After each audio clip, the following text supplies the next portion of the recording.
My name is Aaliyah. I'm 14 years old. May 30th was a very eventful day, to say the least. I've always kind of been nervous around cops, and May 30th, towards the end, when the SWAT team came, very traumatizing for me.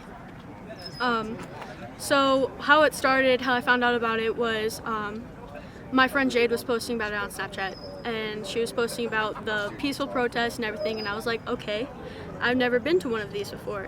A few days prior, my mom was like, don't go, it's just all rioting, and so I decided to educate myself. And so me and my friend Jordan went to go to the protest. We made signs and everything, and it was very peaceful. We listened to different people talk at one of the parks, and I think it was Haskell Park, right? And then we started marching, and when we started marching, it was all really good, and we marched past the Justice building, and then we marched past the District 1, and we were all just sitting there trying to get someone to talk to us from the police station. Some people threw rocks at the building, but we chased them out. Everyone was yelling at them to stop.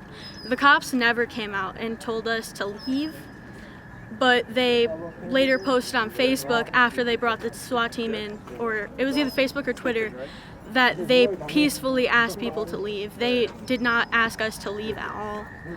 And so once the SWAT team showed up, that's when my friend's mom pulled us out of there. And then a couple hours passed by, and we were just driving around the building, and we went back after everything died down, and me and Jordan met this really cool girl.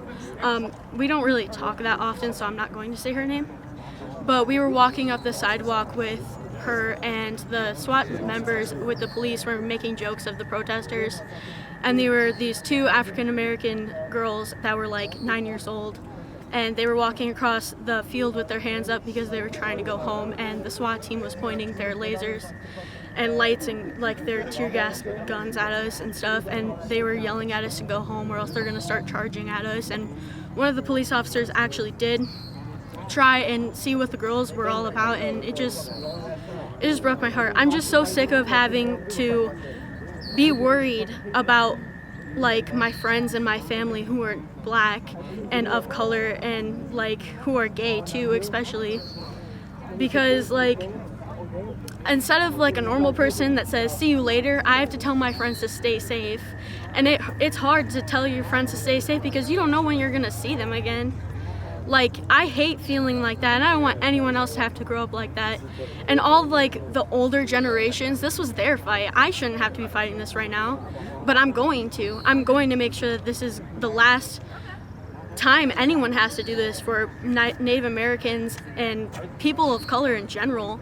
And this is a freaking revolution.